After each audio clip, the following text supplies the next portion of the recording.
Ukweguqiswa kwamakhosi kulandelana kwethukuthelise abalandeli.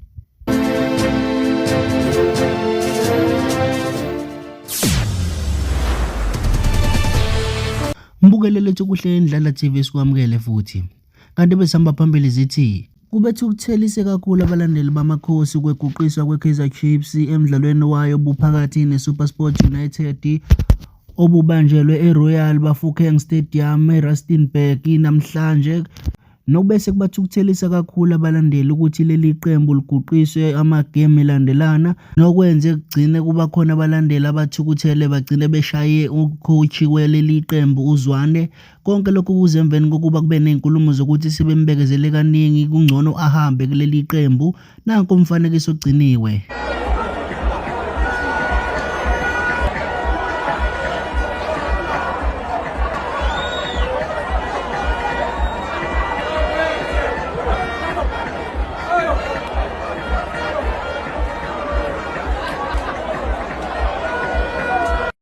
Mbukelele kuhle Indlala TV zona lezi besikuphathele zona, ungakhohlwa ukusubscribe ngane wethu, siyabonga kakhulu.